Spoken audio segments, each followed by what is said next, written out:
Salut les pantouilleurs, bienvenue dans cette nouvelle vidéo pendant laquelle on va pas sortir les pinceaux puisqu'on va parler de tigeage qu'on appelle aussi contreperçage. Les deux termes sont utilisés dans le milieu du hobby, donc je vais vous montrer aujourd'hui comment tiger une figurine sur un socle et comment tiger les différentes parties d'une figurine lorsque c'est nécessaire.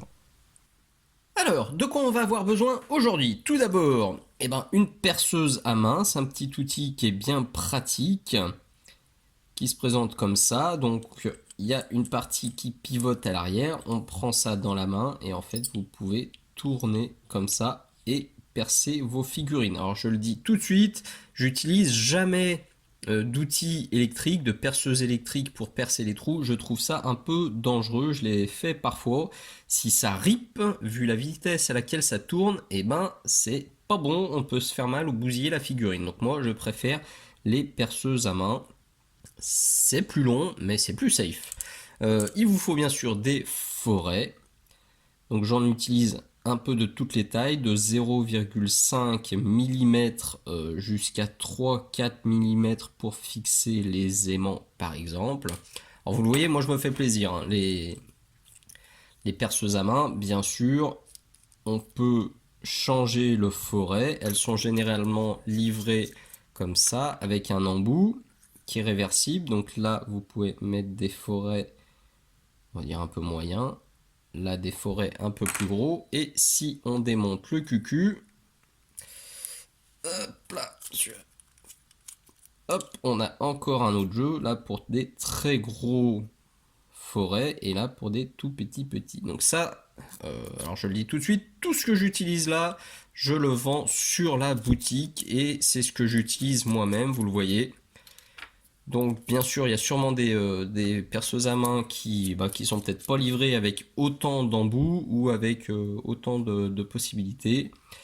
Regardez bien les descriptions des produits. En tout cas, voilà, sur la boutique, c'est celle-ci. Elle me va très bien et je l'utilise très souvent. Donc on a ça.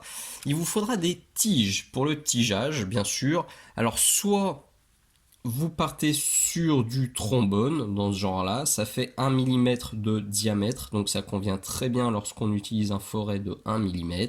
Si vous voulez quelque chose de plus solide, j'ai aussi sur la boutique des tiges d'acier, là pour le coup c'est très costaud. Donc pour du 1 mm, prenez des trombones, pour du tigeage en 0,5 mm, vous pouvez utiliser soit des agrafes, soit là aussi les tiges d'acier que j'ai sur la boutique. De la super glue, moi j'utilise toujours celle-ci, c'est la super glue épaisse qui est bien sûr sur le shop, hop, et que j'aime bien parce que, hop, au fond du trou, au fond du bouchon, on a cette petite tige là qui permet d'éviter que que ça sèche. Bon, si vous préférez la super glue liquide, pourquoi pas, mais moi je préfère la super glue épaisse. Et ça, par contre, c'est indispensable, c'est un must-have dans le milieu de la figurine. C'est l'activateur, c'est ce qui va permettre de faire sécher la super glue immédiatement. C'est vraiment à avoir dans votre atelier quand vous montez des pitous, ça change la vie. Tous ceux qui l'avaient jamais testé et qui ont acheté en suivant mes conseils m'ont remercié 1000 fois parce que c'est très pratique. Il vous faut bien évidemment aussi quelque chose à tiger et là j'ai le socle qui est là. J'espère que j'oublie rien, vous l'entendez peut-être, là j'ai le nez bien pris, je suis malade, j'ai le nez comme une patate et j'ai passé une sale nuit, donc bon suivez bien cette vidéo, si j'ai oublié quelque chose je le dirai au fur et à mesure. Important, aujourd'hui on parle vraiment que de tigeage. Pour tout ce qui concerne le reste de la préparation de la figurine, je vous oriente vers ce tuto là qui est une exclue Patreon, une vidéo de plus d'1h20 pendant laquelle je présente vraiment l'intégralité de la préparation des figurines. Je parle aussi de tigeage. Là, je vais plus le détailler, je vais plus filmer et je vais présenter plus de cas différents. Donc, pour le coup, niveau tigeage, celle-ci sera plus complète. Mais si vous voulez voir de la préparation de Pitou de A à Z, ça se passe sur Patreon. Je vois déjà, vous voyez, que j'ai oublié, ça, c'est super important. Prenez une petite boulinette de pâte à fixe, vous allez voir à quoi ça sert. C'est bien pratique, c'est la petite astuce. Alors je me doute qu'il y en a beaucoup qui se disent, waouh, c'est bon, le tigeage contre perçage, je connais, j'en ai pas besoin, j'attendrai la prochaine vidéo. Franchement, mettez-la en fond pendant que vous peignez, ou pendant que vous jouez, je sais pas, ou que vous vous endormez. Je suis sûr et certain qu'il y aura des petites astuces à glaner, des trucs que vous faites pas et qui pourraient vous faciliter la vie et le hobby. Deux dernières choses avant de se lancer, si vous collez des figurines plastiques, utilisez de la colle plastique. J'ai mis très longtemps avant d'utiliser la colle plastique, ça m'a pas plu. Au début, ça m'a pas plu parce que quand on en met, ça fait fondre les parties de la figurine. Et bah, si on a le malheur de déborder, c'est vrai que ça peut abîmer la figurine. Mais je me suis rendu compte que même si on déborde un peu, il suffit de laisser sécher et 24 heures après, en fait, la partie qui avait fondu est redevenue dure, donc on peut la poncer. Donc finalement, on s'en fiche si on déborde. Par contre, les zones que vous aurez collées avec ça, elles sont impétables. C'est soudé, c'est ultra solide. Je trouve que c'est vraiment gâché de coller des figurines plastiques avec de la superglue. Et je le vois encore très très très souvent lorsque certains d'entre vous m'envoient des rabios, des figurines en plastique. Et ben, souvent elles arrivent pétées parce qu'elles ont été collées à la superglue et que la superglue c'est très cassant. Donc c'est dommage. Franchement, même si ça vous plaît pas pour les mêmes raisons que moi, là, parce que ça fait fondre et que ça peut être un peu délicat à appliquer, euh, ou pour une autre raison, testez la colle plastique, sortez de votre zone de confort. Je suis certain que vous finirez par l'adopter parce que au niveau solidité, c'est imbattable. À l'heure où je tourne cette vidéo, il n'y a pas encore de colle plastique sur la boutique Mini Socle, mais normalement, dans quelques temps, vous aurez celle-ci que j'ai testée depuis 3 mois là sur tous les derniers modèles que j'ai assemblés, j'ai été convaincu, donc normalement j'aurai celle-ci très très bientôt. Donc ça c'était la première chose. Deuxième chose, on perd pas les bonnes habitudes, on est en 2022. Si cette vidéo vous plaît, si ma chaîne vous plaît, pensez à mettre le petit pouce vers le haut, le petit commentaire, pensez à partager, pensez à en parler aux copains, pensez surtout à lire la description de la vidéo, il y a plein d'informations utiles que j'ai évoqué pendant ce tuto ou que j'ai oublié pendant ce tuto. Il y a plein de façons de me filer aussi un petit coup de main, un petit coup de pouce si ça vous botte. Allez, on est parti. Donc, on va commencer pour cette première partie de vidéo sur une grosse figurine en métal, en l'occurrence un Forest Chambler de chez Mantic que je vous avais déjà présenté dans cette vidéo là. Donc, si vous voulez le voir en détail, donc c'est tout simple, hein, la tête, son bras droit et son bras gauche. Et pourquoi je tige? Alors, pourquoi je tige? Je pense que je tigerai peut-être pas la tête. Et encore que je me tâte. Non, la tête, je pense pas. Mais les bras, en fait, vous le voyez, les surfaces de contact, même si on a des clés d'assemblage, on a des petites boules qui rentrent là-dedans, et ben vous le voyez, et ben, c'est jointif comme mes genoux. Donc ça, même en mettant une tonne de superglue, je me doute que à l'usage, si elle prend le moindre choc, elle va péter. Donc je vais tiger, mettre un petit trombone entre les parties là. D'autant plus que, alors le bras serait comme ça, vous voyez, complètement collé au corps. Je me dirais, bon, allez, tu mets beaucoup de superglue, ça devrait passer. Mais là, vraiment, quand le modèle sera assemblé, on aura le bras qui pendra comme ça. Donc le moindre jeton, ça tombe sur le bras, ça lâche. Donc là, je vais passer un peu de temps à le tiger. Je sais que le tigeage, euh, comme l'élimination des lignes de moulage, et ben c'est quelque chose qui saoule la plupart des personnes que je rencontre et avec qui je discute. Je le sais, alors vous allez voir, c'est un peu long à faire, mais je vous garantis que ça vaut le coup. Ce sera beaucoup moins long de tiger ça aujourd'hui une bonne fois pour toutes, plutôt que de devoir réparer cette figurine 5, 10, 15, 20 fois parce qu'elle est tombée, parce qu'elle s'est abîmée, parce qu'elle n'a pas aimé le transport. Donc de devoir la recoller et de devoir repeindre les parties qui vont être abîmées. Donc franchement, je vous conseille de tiger vos figurines en métal. Le métal, je le fais systématiquement. Il faut tiger les figurines en métal. Pour le plastique, pour la résine, on va le voir, c'est un peu plus au cas par cas. Il y a quand même quelques petites exceptions au niveau des figurines métal. Je les tige pas toutes, notamment les figurines Infinity. Et ben vous voyez, il y a des clés d'assemblage qui sont tellement balèzes et des surfaces de contact qui sont tellement balèzes et puis ça s'ensemble tellement bien que normalement je les tige pas. Il m'arrive d'en tiger certaines quand la surface de contact me convient pas, mais on va dire que 9 fois sur 10, hop là, quand ça veut, hop là, 9 fois sur 10, je blinde de glu et ça bouge pas. Donc pour la résine, c'est vraiment à étudier au cas par cas. Par exemple, là on est sur des petits forge phaseurs. Qu'est-ce que j'ai fait de la boîte? Là, des forge phaseurs de chez, donc les artificiers de chez Mantic. Des très jolies figurines. Je ferai bientôt Open the Box sur la chaîne. Alors les bras, faites voir, je vais en choper un là. Tiens. La surface de contact, elle est assez bonne, donc je tigerai pas. Là, je pense que la pièce est très légère. La surface de contact, elle est propre, elle est grosse et ça s'emboîte parfaitement. Je pense que je tigerai pas. Les têtes non plus. Mais, par exemple, vous le voyez, on en a un qui a des grands tentacules comme ça, façon Docteur Octopus. Et les clés d'assemblage, elles sont minuscules et c'est censé aller dans d'autres. Hop, je suis même pas sûr que ce sera celle-ci.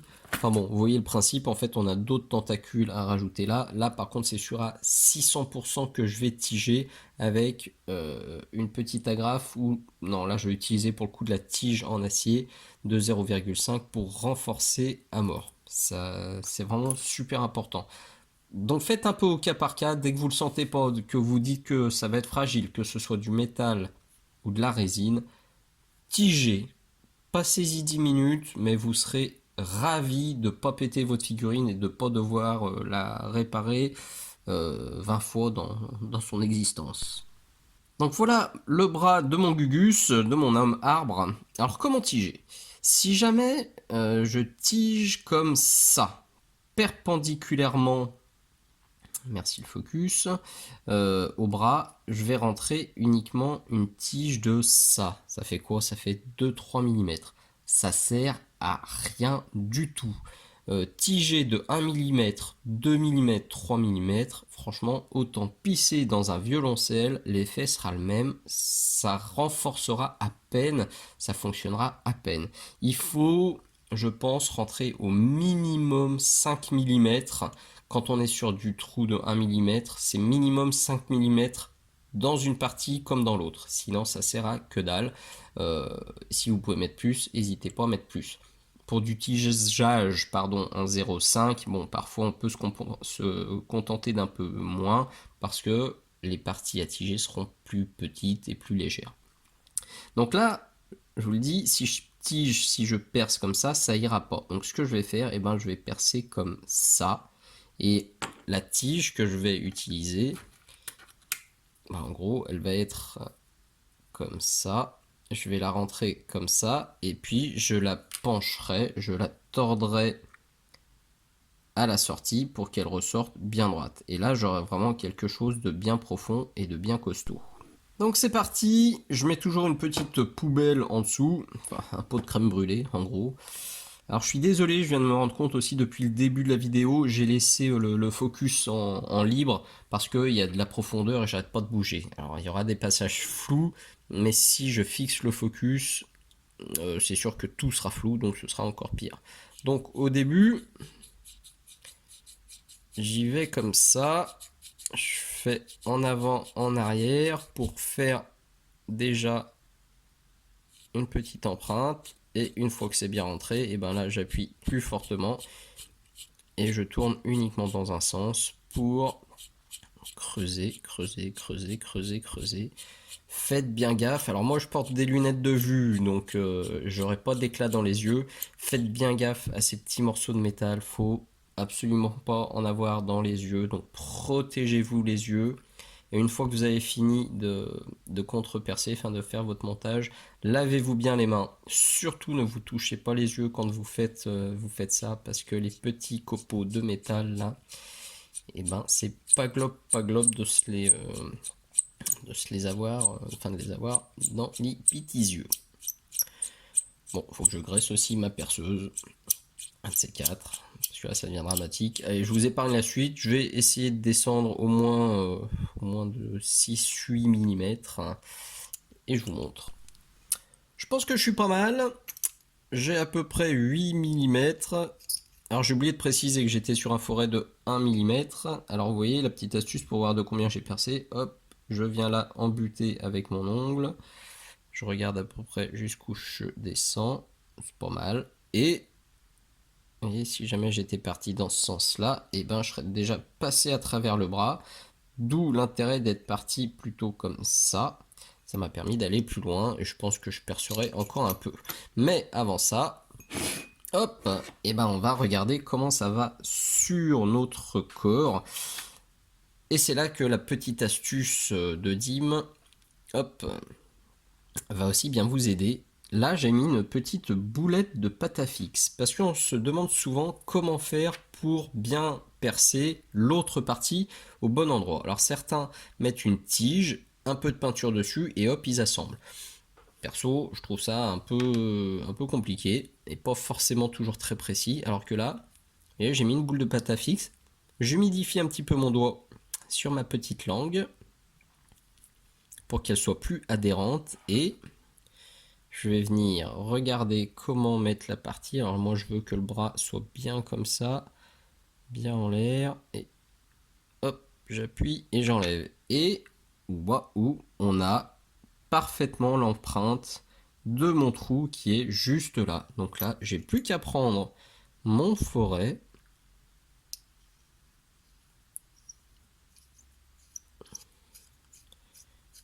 Et à percer au niveau de l'empreinte. Et le double effet qui se coule, c'est qu'en plus la pâte à fixe va s'enrouler autour du forêt. Et hop, il n'y a plus qu'à la retirer. Ça part à la benne parce que c'est plein de petits copeaux. Et vous voyez le trou qui commence à être percé ici. Et j'ai plus qu'à continuer. Pareil, je vais essayer de me faire 7-8 mm. Et ça devrait être pas mal. Une autre astuce bien pratique aussi, si vraiment vous utilisez un forêt de 1 mm et une tige de 1 mm, souvent ça va être galère à ajuster parfaitement. Parce que même si vous avez fait ma petite astuce avec la pâte à fixe, il suffit d'un micro décalage pour que ça rentre pas bien. Donc je donne toujours un petit peu de jeu aux deux trous. Alors vous le voyez là, plutôt que de tourner et de percer, je fais des va-et-vient. Et je fais comme ça, là, je tourne pour élargir un petit peu le trou. Normalement, ça suffit.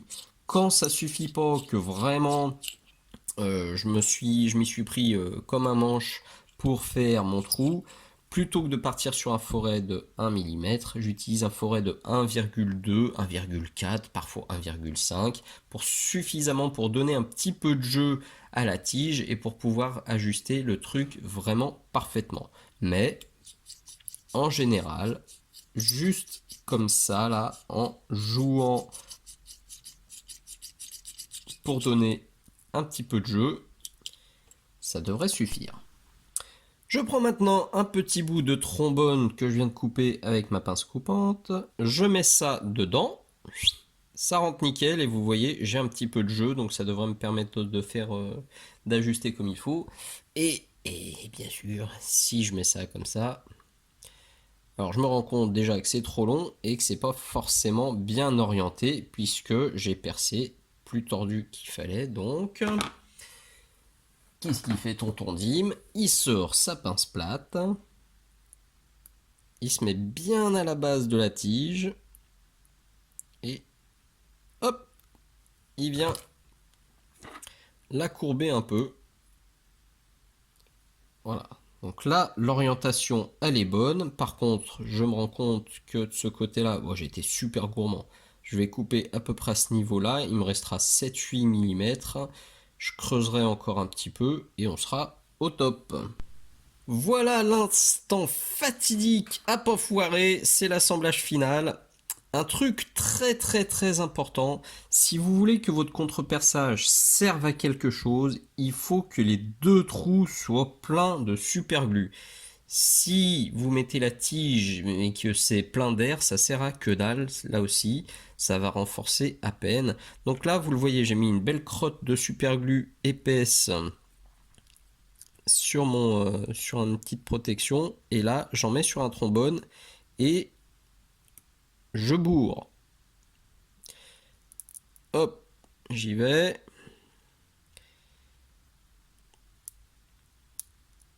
Hop, je fais en sorte que ça rentre vraiment dans le trou pour chasser toutes les petites bulles d'air.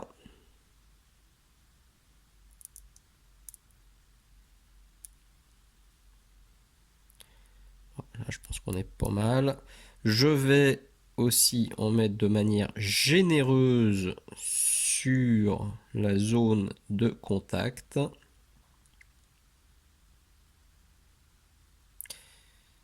Hop. Hop là. Et je fais très rapidement la même chose de l'autre côté, enfin sur le bras. Une fois que là aussi c'est bien badigeonné, alors c'est le moment où il ne faut pas se foirer, je vais essayer d'aller très très vite. Donc je trempe ma tige copieusement dans la superglue, je la mets en place de ce côté-là, je la trempe copieusement de l'autre côté, et j'y vais vite. Hop là. Et on est pas mal.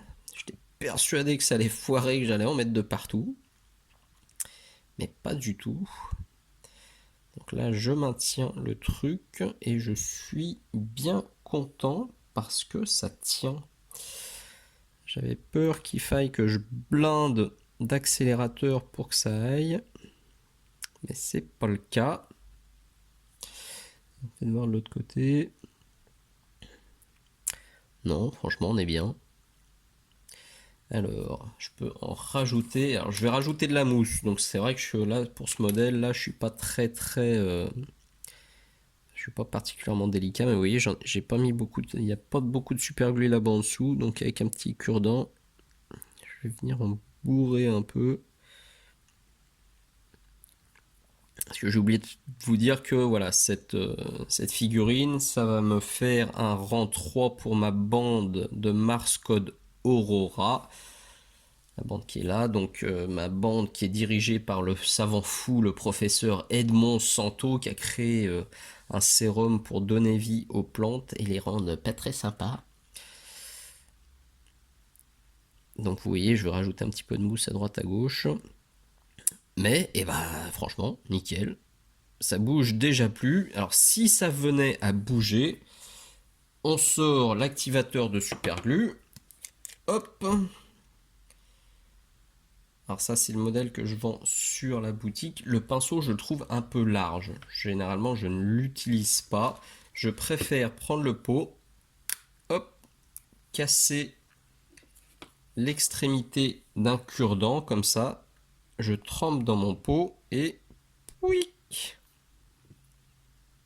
pouic et pouic. Alors là, c'était pas forcément indispensable parce que ça tenait bien, mais si c'était un peu branque-ballant ou si la surface de contact était petite, ça aurait figé le truc intégralement et ça aurait été très utile. Bon, ça on le réutilisera plus tard. Ne vous inquiétez pas, sur certaines superglues, ça les fait blanchir. C'est pas grave, elle sera pas plus fragile, elle sera pas altérée, c'est juste qu'elle sera blanche, mais une fois la peinture posée, et ben il y aura plus de soucis. Mais c'est là aussi tout l'intérêt de faire tout ça avant la peinture, c'est que si jamais vous pétez un jour votre figurine, que vous l'assemblez, que vous galérez, que vous utilisez un activateur pour que ça fonctionne, et ben vous risquez de vous retrouver avec des traces blanches. D'où l'intérêt encore une fois, de faire le tigeage avant tout ça. Bon, eh ben écoutez, il me reste le bras droit, enfin son bras gauche, pardon, que je vais faire exactement sur le même principe, un petit peu comme ça sur l'arrière. Et puis la tête, ouais, je pense. Ouais, je vais la tiger quand même. Allez, je suis parti, je vais pas faire ma sucrée. Autant le faire et plus être embêté. Et je vous montre une fois que tout ça c'est mis. Un petit truc important, vous le voyez sur le bras de l'autre côté. Là, si je pars bien perpendiculaire à la clé, et ben je peux enfoncer très largement. Donc là, je vais pas du tout m'embêter à partir en biais comme tout à l'heure. Là, ce sera plus simple. J'ai juste à partir comme ça. Je peux largement rentrer de 8-9 mm tranquillement. Pour la tête, la même chose. Vous voyez, si je pars bien droit par rapport à la clé, là hop là, pardon, je suis flou, je remonte dans le cou, donc je ne serai pas embêté. L'histoire de partir en biais, c'est vraiment quand on a des parties un peu tordues et que si on tige, on passe directement à travers, donc c'est pas très très bon. Un autre exemple, vous voyez, ça pourrait être celle-ci là, cette partie-là. Ça, c'est un bras d'orque de méga armure. Si on regarde par rapport à la figurine, vous voyez, il faudrait percer comme ça. Mais si je perce comme ça, ben, je vais vite sortir de l'autre côté. Donc il vaudrait mieux partir comme ça, bien descendre et mettre une tige tordue comme je vous l'ai montré précédemment. Le gros œuvre est terminé. On a quelque chose qui tient bien, qui est bien solide. Là, j'ai vraiment dû blinder en colle parce qu'on avait un gros espace et j'ai mis un petit peu de mousse, de flocage mousse. Ça va bien avec le reste de ma bande. Par contre, ce qui va moins bien, c'est que vous le voyez, quand je mets à côté d'une de mes dryades, et je trouve un peu rikiki. Alors le corps fait bien massif et ça fait bien guerrier de rang 3 parce que je le jouerais comme un guerrier de rang 3. Mais il manque clairement de hauteur. Et qu'à cela ne tienne, on va lui rajouter des petites branches comme ça, peut-être des racines aussi, des racines naturelles, et pour ça, on va tiger, on va continuer sur la lancée. Je sors un forêt de 0,5, je sors une tige en acier de 0,5, vous voyez j'ai déjà préparé celle-ci, on voit la tige qui dépasse, j'aurais pu la faire un peu plus longue celle-ci. La prochaine, je la ferai plus longue. Là, je suis vraiment sur un limite. Je suis juste sur 5 mm. Je trouve ça un peu short. J'ai déjà fait le trou dans le dos et hop. Donc le gros avantage, c'est que là, les surfaces de contact, elles vont vraiment pas ensemble. Donc le tigeage, il est indispensable et il va renforcer l'ensemble. Sinon, ça aurait été super fragile. Donc je vais faire ça. Je pense que je vais en mettre au moins une là, une autre de l'autre côté, sûrement une au milieu, peut-être une sur le bras, parce que ce bras tout nu là, ça m'emballe pas non plus. Donc voilà, ça va faire un petit peu de customisation. C'est pas plus mal. Deux choses très importantes avant que je passe à la suite. La première, c'est quand vous faites le mouvement que je vous ai montré, là, le mouvement rotatif pour élargir le trou, allez-y, mollo. Là, j'ai pété le forêt dans ce bras-là. Ça m'était pas arrivé depuis au moins 5-6 ans. Voilà, il a fallu que ça arrive pendant le tuto. Pas de bol. C'est pas très grave. Quand on pète ça, il faut faire un trou un peu plus gros et un peu plus haut. On récupère le forêt cassé et puis c'est bon. Mais voilà, faites-le doucement ce mouvement. Même après 15 ans de hobby, ça arrive de péter un forêt. Donc ça, c'était la première chose. Deuxième chose, j'ai oublié de le faire ici, mais je l'ai fait ici.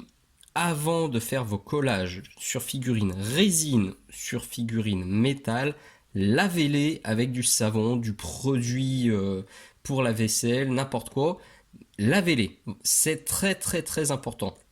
Sur les figurines en résine, sur les figurines en métal, il y a des substances de démoulage qui permettent de sortir les figurines des moules sans les endommager. Alors c'est particulièrement flagrant sur les figurines résine qui parfois sont grassouillettes, mais sur le métal, je vous conseille vraiment très très très fortement de le faire aussi. Parce que si vous collez des parties, vous aurez beau mettre 3 tonnes de glu, si les parties, si les zones de contact, elles sont grassouillettes ou il y a une sorte de talc ou de poudre dessus, ça adhérera moins. Donc nettoyez systématiquement vos figurines en métal et en résine avant de les assembler et de les tiger. Voilà, la bébête, c'est déjà beaucoup plus sympatoche que la version toute nue. Il a gagné en hauteur, il a gagné aussi en volume. J'ai rajouté des branches sur les côtés. Alors je vais être tout à fait honnête, les trois grosses dans le dos, je les ai tigées. Celles-ci, par contre, je les ai juste collées avec un gros pâté de super glue et un coup d'accélérateur. Et puis j'ai mis la petite mousse, le flocage mousse par-dessus. Alors vous allez me dire, ouais, bah, tu triches un peu parce que nous, si on fait des gros pâtés comme ça, sur une armure ou sur un drapé ou sur un truc comme ça, eh ben ça va faire dégueu.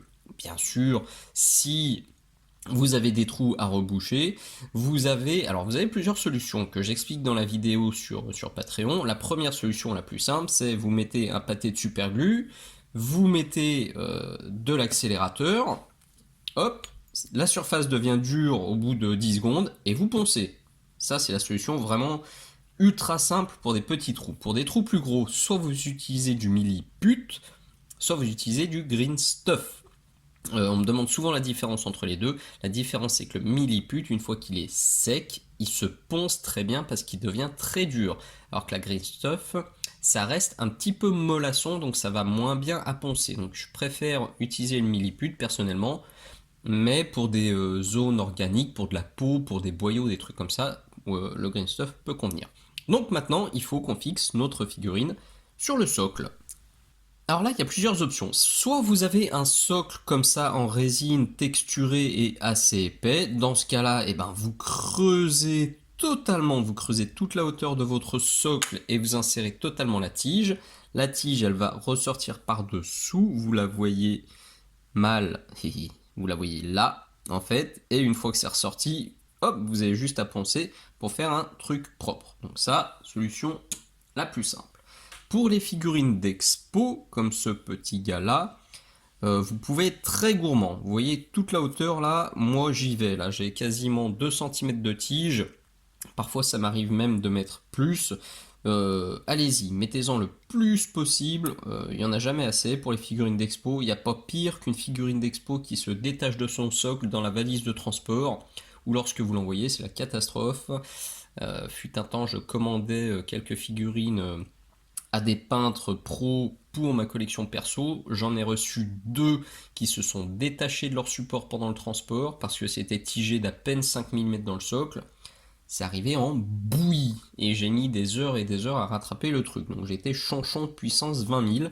Donc vraiment pour les socles d'expo, allez-y copieux. Il y a de l'épaisseur, il faut se faire plaisir. Maintenant pour les socles de jeu comme ça qui sont vides en dessous, et ben on va voir tout de suite comment procéder. Pour commencer, j'ai ressorti un forêt de 1 mm 9, puisque l'autre il est là, il est décédé et je l'ai pété dans le bras. Donc j'ai percé. Là aussi, j'y suis allé bien. Faites voir. Voilà, j'ai à peu près 1 cm de ce côté-là. J'ai à peu près 1 cm aussi de ce côté-là. On est nickel. Comme tout à l'heure, j'ai mis ma pâte à fixe. Une fois que la pâte à fixe était sur le support qui m'intéressait, je l'ai humidifié avec de la salive et vous le voyez, j'ai poussé ma figurine pour mettre les empreintes. Donc maintenant, j'ai plus qu'à percer. Alors je le redis, si c'était pas bien clair tout à l'heure, il faut mettre la pâte à fixe et l'humidifier ensuite. Le but du jeu, c'est qu'elle adhère au support, mais que la surface n'adhère pas, pour que quand vous allez pousser votre figurine, votre partie ou n'importe quoi, quand vous allez pousser dessus, faut pas que ça colle. C'est pour ça qu'on humidifie la surface. Mais humidifiez pas avant, sinon ça va pas coller au support et ça marchera pas. Une fois que ça c'est fait, donc un petit bout de trombone ou de tige en acier. Hop, comme tout à l'heure, je fais ça plusieurs fois pour bien bourrer la super glue dans le trou. Voilà, là j'y suis allé bien généreux. Je prends un cure-dent. Désolé, ça va être flou, j'en suis certain. Et j'en suis aussi désolé, mais il faut faire super vite. Hop, un peu de super glue sous ce pied-là.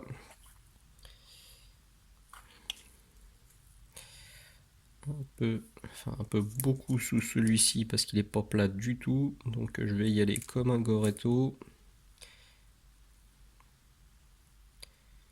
Tac. Ça me semble pas mal. Oh, Et le socle qui reste collé au dos. Magnifique. Alors, ça va peut-être être un peu galère. Hop, non, ça va. Et là, et ben là, il n'y en a pas assez parce que quand j'appuie, la super glue ne déborde pas sur les côtés. Donc là, je me dépêche vite, vite, vite, j'en remets et j'appuie super vite. Ça a un peu de mal à tenir et à prendre parce qu'en fait ce pied-là, il n'est pas du tout jointif à l'arrière. Donc ça bouge encore. Au grand mot, les grands remèdes. Je trempe mon petit cure-dent là dans l'activateur de super glue. Je fais le tour des deux pieds. Alors ça, de toute façon, je vous conseille très fortement de le faire. Ne laissez pas, si vous êtes obligé de blinder de superglue, ne laissez surtout pas la superglue sécher comme ça à l'air libre pépère, parce qu'elle va dégager des vapeurs blanches. Et si votre figurine est peinte, vous allez vous retrouver avec des traces blanches dégueulasses sur toute la figurine. Donc la superglue c'est très pratique, mais quand ça sèche, on peut vite se retrouver avec des traces blanches, surtout quand on laisse s'évaporer. Donc c'est activateur indispensable. Voilà, donc là, je laisse prendre 10 secondes et ça bougera plus d'un chouille. Et vous vous dites, bah Dim, les tiges qui sont en dessous, qu'est-ce donc qu'on en fait donc? Eh ben, normalement, je les plie comme ça, vous voyez, une dans ce sens-là, et j'aurais mis l'autre dans ce sens-là, de manière à vraiment équilibrer la figurine et éviter le basculement. Le but, je plierai pas les deux dans le même sens, vraiment, j'essaye toujours de faire des sens opposés.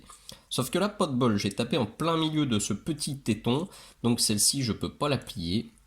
Sinon, il aurait fallu couper le petit téton, poncer, machin, ça aurait été l'enfer. Donc là, j'ai juste coupé et je vais renforcer encore. Alors, je vais choper un cure-dent, là, ça commence à tout coller sur ma feuille, c'est l'enfer. Hop, là. Je remplis le trou. Et là, je blinde la tige.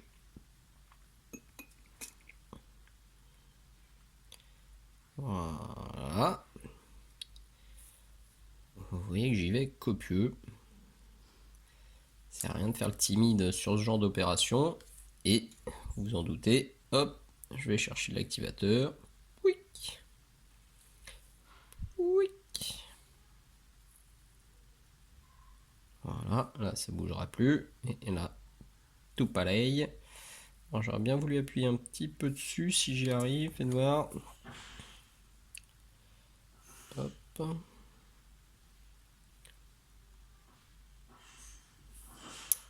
C'est pas mal. Voilà, ça a pris. Et là, je peux remettre de nouveau de l'activateur. Et là, franchement, je pense que cette figurine, elle peut se prendre une énorme gamelle. Elle s'arrachera pas de son socle. Et logiquement, il n'y a rien qui s'arrachera parce qu'elle est ultra renforcée de partout. Alors je vais poncer un tout petit peu là, vous le voyez, ça dépasse un tout petit peu. Donc je prends du papier de verre épais, je ponce un coup et on est bon pour celle-ci. Voilà, notre gros chêne est prêt pour la sous-couche puis la peinture et là je pourrais le manipuler et jouer avec et le transporter de manière ultra zen parce que je sais que c'est du costaud. Franchement, pour qu'il casse, pour qu'il s'abîme celui-là, il faudrait y aller. Je le redis encore une fois, on regrette jamais, jamais, jamais d'avoir passé du temps sur le tigeage. Jamais. Par contre, on regrette très très très souvent de ne pas avoir tigé. Donc là, pas de souci, bien sûr ça m'aurait pris moins de temps de juste tout bourrer et blinder avec de l'activateur et ça aurait tenu. Mais au premier jeton ça aurait pété et j'aurais été chonchon. Donc là c'était la première on va dire situation. C'était du métal collé sur du métal et du plastique collé sur du métal. Donc là je vais vous faire une autre situation avec de la résine et franchement je pense qu'on aura fait le tour de la question sur le tigeage. Donc, une autre situation que vous pouvez rencontrer, là j'ai une figurine plastique et je veux lui coller cet élément en résine dessus. Les deux ont été nettoyés avec du savon et de l'eau chaude au préalable. La surface de contact, vous le voyez, elle n'est pas jointive du tout. Comme tout à l'heure, on pourrait s'en sortir avec un énorme pâté de superglue et de l'activateur, ça tiendrait, mais ça serait pas solide. Donc on va se mettre une tige pack, dans le pack dorsal et dans le cou, et ça va tenir de manière beaucoup plus solide. Vous le voyez, j'ai déjà mis j'ai déjà fait mon petit trou en 1 mm. Je viens mettre la boulinette de pâte à fixe. Pardon. Hop, j'humidifie un petit peu mon doigt et la pâte à fixe et je viens presser. Alors, attendez, je sors de l'écran, désolé, pour quand même essayer d'aligner les trucs proprement. Hop, je presse, je retire et où? Et il est là, le petit trou qui est à percer avec le forêt de 10. Un truc important aussi dont je vous ai pas parlé, c'est le forêt en lui-même. On le voit à peine, je vais avoir du mal à zoomer dessus. Il doit être en pointe comme ça. Un bon forêt, c'est un forêt qui est pas émoussé, c'est un forêt qui est en pointe comme ça. Et quand on perce avec un forêt, qui est de bonne qualité et surtout qui est pas trop fatigué, vous le voyez, on voit la petite spirale là de matière, que ce soit du métal ou du plastique, qui sort. Quand vous commencez à devoir tourner et appuyer comme un bourrin pour réussir à percer, c'est que le forêt est fatigué et qu'il faut changer. Alors là, j'insiste pas parce que je viens de sentir que je passais à travers, donc je dois être au niveau du cou, ça suffit. Je suis assez profond. Donc là, j'ai mis la tige de ce côté-là. J'ai pas mis de colle encore, hein, vous voyez, c'est juste posé comme ça. Je fais toujours penser, d'ailleurs, je suis pas sûr de l'avoir dit pendant le tuto, j'ai dit pas mal de choses, pensez toujours à faire un essai à sec. Avant de mettre la superglue, vérifiez que la tige se positionne bien, vérifiez que tout s'emboîte bien avant de mettre la moindre goutte de glu. Et vous voyez, là, pour ceux qui n'étaient pas convaincus de l'utilité du tigeage, limite, j'ai pas besoin de mettre de colle. Mon backpack, il tient déjà, bien sûr, je vais le coller. Mais on voit toute l'utilité du tigeage, du contre-perçage. Là, je mets de la superglue à droite, à gauche, et on sera bon pour celui-ci aussi. Il n'y a plus rien qui bouge, on est bien. Je vais quand même renforcer le tout, et surtout accélérer le tout avec hop, mon superglue activateur. Comme ça, celui-ci, il est fait. J'ai plus qu'à le mettre sur son socle. Hop. Et il sera prêt pour la pintouille. Donc une fois que le backpack était sec, je l'ai mis, j'ai fixé mon pitou sur le socle. Vous le voyez, là il y a une tige de 0,5. Je tige pas systématiquement mes figurines en plastique. Là, il y avait un seul pied au contact et la surface de contact était toute petite, donc j'ai tigé parce que ça sentait la grosse gamelle.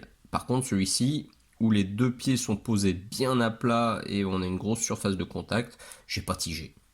Voilà, faites au cas par cas sur vos figurines en résine et en plastique. Par contre, pour le métal, bon, je le redis, je conseille vraiment de tiger un pied ou deux pieds. Ça évitera les décrochages et ça évitera beaucoup de désagréments.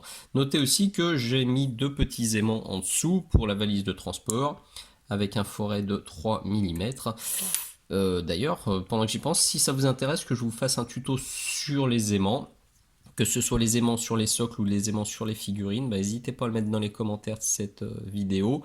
En gros, c'est la même chose, hein. Vous allez vous allez percer les deux parties, mais plutôt que de mettre une tige et de fixer, vous allez utiliser des aimants. Mais voilà, si ça vous intéresse, notez-le dans la description. Cette vidéo, c'était une avant-première Patreon. Tous mes abonnés ont pu la voir il y a plus de 4 mois. N'hésitez pas à aller faire un tour sur ma page, le lien est dans la description. Il y a toujours entre 8 et 10 vidéos en avant-première sur mon Patreon. Et il y a bien sûr les vidéos exclusives au jour où je tourne cette vidéo.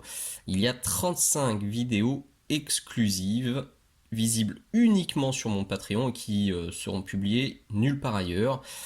Et ça se cumule au fil du temps. Donc là, il y en a 35. Donc quand ce tuto-là popera gratuitement sur YouTube, on devrait être à presque 40 vidéos exclusives sur mon Patreon, disponibles immédiatement. Tous les sujets sont notés aussi dans la description. Donc allez faire un petit tour, ça serait cool. Alors ce qui serait super cool aussi, c'est que si vous appréciez ces tutos gratuits que je partage, et si je vous ai fait découvrir des produits, si vous connaissiez pas les perceuses à main, les forêts, j'ai parlé de papier de verre, les petits aimants, la superglue, l'accélérateur de superglue, s'il vous plaît, passez par la boutique Minisocle pour acheter tous ces produits.